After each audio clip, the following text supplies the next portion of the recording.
Lembro até hoje da empolgação do meu pai em dar a notícia de que eu ia sair da escola pública para entrar na particular. Em toda a oportunidade que tinha, toda mesmo, ele me dizia de forma muito enfática: tudo vai mudar, você vai ver, as coisas vão ser totalmente diferentes agora. Só que o que ele quis dizer, e talvez não soube expressar muito bem, era que eu teria mais acessos e uma educação de melhor qualidade, pelo menos em teoria. Mas quando um adulto não comunica algo de forma clara para uma criança, ela vai interpretar do jeito que sabe fazer. Jeito esse que sempre vai ser limitado, porque é só uma criança. Eu, que era só um projeto de gente na época, fiquei bastante preocupada com a notícia. Não porque ia deixar amigos para trás ou pela ideia de mudar de escola em si, mas por ter entendido aquilo de forma literal. Se tudo ia mudar e eu tive experiências positivas até então, aquilo só podia significar que tudo mudaria para pior, ou pelo menos foi assim que a minha mente processou. Dentro da van, a caminho do primeiro dia de aula no colégio novo, meu corpo tremia por inteiro, era coisa de louco. Parecia que eu era um porco indo para abate. Eu passei uma semana sem conseguir falar com absolutamente ninguém. Fui da extroversão à timidez extrema. Minha personalidade simplesmente mudou. Da água pro vinho. E não, eu não tô aqui pra vilanizar meu pai de jeito nenhum. Nem sempre é algo que transforma a gente, que gera um desconforto, que não cai bem, não bate bem, é culpa do outro. Não é sobre isso. Mas o fato é que, a partir daquele momento, eu me tornei alguém com medo do novo, medo da imprevisibilidade da vida, medo de quando as coisas fogem do roteiro. Não era só assustador, mas sintomático. Meu corpo aprendeu a reagir às mudanças e acreditar que elas sempre representavam algo ruim. Ansiedade, né? Literalmente. O episódio de hoje não é apenas sobre acolher os nossos desconfortos, mas domesticá-los. Se não dá para exorcizar todos os nossos demônios, que ao menos a gente consiga sentar para tomar um café com eles, criar intimidade e impor limites, igual uma criancinha mesmo. Quer entrar na minha mente e fazer bagunça? Pois tudo bem, mas no máximo vai sujar a louça. E se tentar se rebelar, o pau vai torar, eu vou chamar a Super Nanny pra você. Ou os Warren, né? Faz mais sentido, porque a gente tá falando de demônio. Ou até os irmãos Winchester. Enfim, você entende o meu ponto. Oi, eu sou a Aira e o Penso Logo Cast vai ao ar todas as terças e quintas às 8 da noite, tanto no YouTube quanto no Spotify. E lá no meu canal também posto várias tirinhas exclusivas nos shorts. É só procurar por Mundo de Aira, Aira com Y, tá? Vou ficar mega feliz se você puder curtir, comentar, se inscrever, fazer todos aqueles paranauês, porque meu intuito é construir uma comunidade legal por aqui e que faça bem não apenas pra mim, mas todo mundo que tiver ao redor. Então, tomo o meu valeu adiantado aqui. Eu demorei meses pra começar esse podcast. Parecia que eu tava gestando um bebê mesmo. Não só porque tava planejando cada coisa com muito carinho e para garantir que, antes de qualquer um, eu teria orgulho de tudo que tá sendo produzido, mas também porque tava me acostumando com a ideia de fazer algo sem saber que resultado esperar. O que pra mim é um sofrimento. Não sei até que ponto todo mundo consegue se identificar, mas às vezes parece mais fácil imaginar um cenário onde tudo dá muito errado do que um onde tudo dá muito certo, né?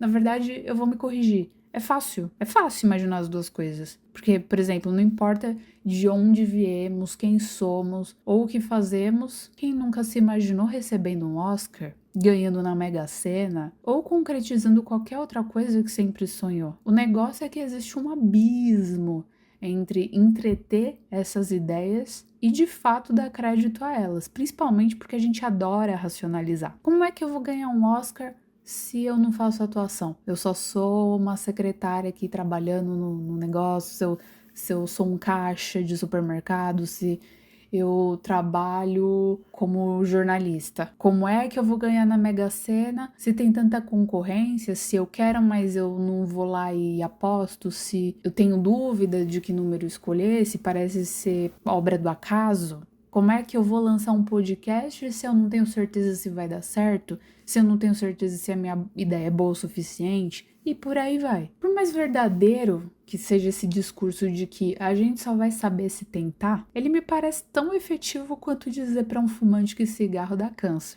Não vou mentir para você, Mesmo pensando dessa forma, às vezes eu mesma faço uso desse conselho genérico, porém real. Mas aplicar definitivamente não é tão simples quanto falar. Se uma pessoa tem medo de nadar, por exemplo, enfrentar esse medo surfando parece loucura. Ao mesmo tempo, talvez só molhar os pés não seja o suficiente para criar coragem. Ambos podem dar ou muito certo ou traumatizar ainda mais. Mas qual a solução então? Se trancar dentro da zona de conforto e erguer as mãos e esperar Deus puxar? Não. É aí que entra a lei da manifestação. Uhul! Finge que tem Se isso fosse um vídeo, finge que tem um monte de brilhinho agora aparecendo quando eu falo lei da manifestação. Se você não faz a menor ideia do que isso se trata, eu vou tentar resumir de forma mais acessível possível, sem falsas promessas, porque aqui a gente tem consciência de classe, a gente não prega positividade tóxica também. Espero conseguir passar a ideia da melhor forma. Eu poderia dar vários exemplos, mas eu gosto muito de um que aconteceu comigo. Um belo dia, estava no shopping e fui comprar incenso. Tem incenso para atrair amor, dinheiro, enfim, de tudo, de todos os cheiros, os aromas. Por ser a primeira vez comprando, eu tava muito empolgada e perdi um bom tempo dentro da loja escolhendo o que eu realmente queria naquele momento. Juro pra você, cara, fiquei até com medo de acharem que eu tava fazendo hora ali pra roubar, de tanto que eu refleti. Segurança! Quase que aparece. Depois de muito meditar, quase como se eu fosse o próprio Buda, escolhi um pra boa sorte e outro pra prosperidade. Foi eu sair da loja que eu encontrei dinheiro, meu bem. Assim, do nada. Depois, peguei um Uber pra voltar pra casa e o pior aconteceu. Eu esqueci meu celular lá dentro. A minha alma saiu do meu corpo. Quando a gente perde o celular, perde foto, perde senha, perde o aplicativo de banco, tudo, tudo. Então, sempre tem vários outros agravantes, não é só o aparelho em si, que já é uma merda, né? Por um milagre, eu consegui ligar para o meu número depois de várias tentativas e o motorista atendeu e prometeu que me devolveria assim que terminasse a corrida. Eu fiquei esperando por quase 1 hora e nutrindo ali na minha mente. Não, ele não me enganou, ele tá falando a verdade, ele é uma pessoa honesta, ele vai vir aqui, eu tenho todo o tempo do mundo, ele pode ficar 2 horas, mas eu vou estar aqui firme e forte. Fiquei na minha cabeça, mentalizando. Ele não apenas devolveu, mas não cobrou 1 centavo por isso. Não bastasse a boa sorte e a prosperidade que eu tanto quis se manifestarem de forma assustadoramente rápida, mas muito conveniente, inclusive obrigada. Eu ainda lembro de dizer pro meu pai que aquilo era um sinal e que meu celular só estava tentando fugir de mim porque eu ia trocar muito em breve. Não sabia quando, como ou quanto seria, né, essa brincadeirinha aí, mas não importava. No mês seguinte, adivinha quem trocou de celular?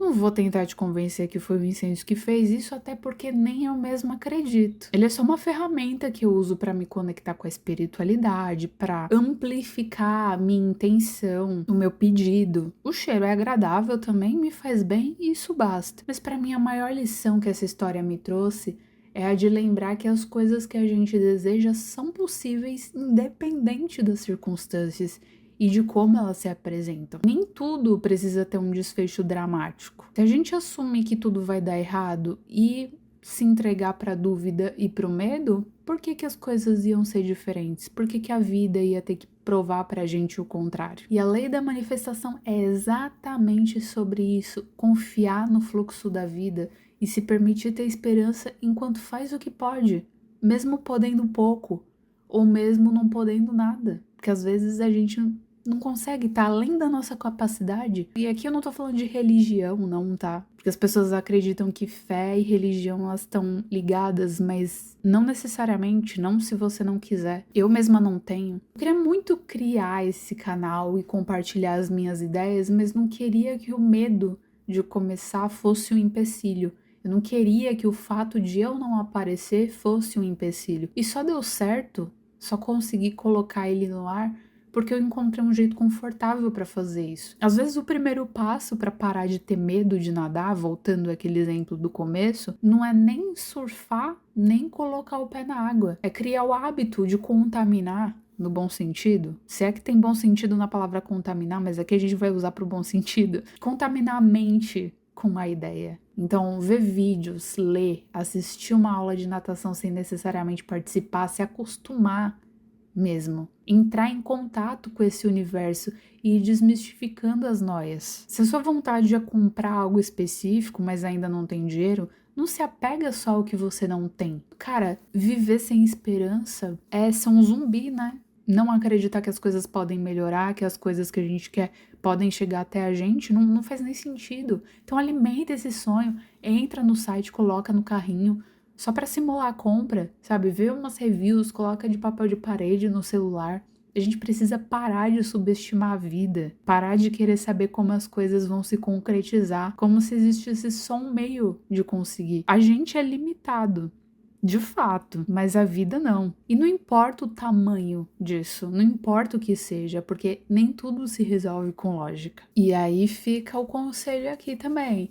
Cuidado com o que você assume, cuidado com o que você deseja, porque você pode conseguir. Por exemplo, uma vez, uma pessoa foi muito escrota comigo, de uma forma que eu não estava esperando, e a gente cortou totalmente o contato. Quando eu mandei mensagem para uma amiga na época com prints para servir a fofoca completa, falei que tava muito de boa porque essa pessoa ia me procurar de novo e ia se arrepender pela forma como agiu comigo. E eu falei isso com a maior das certezas, mesmo a realidade se provando totalmente o contrário. Pela lógica e analisando a conversa, minha amiga disse que eu precisava aceitar o que aconteceu, não ficar alimentando falsas esperanças. Anos depois, adivinha?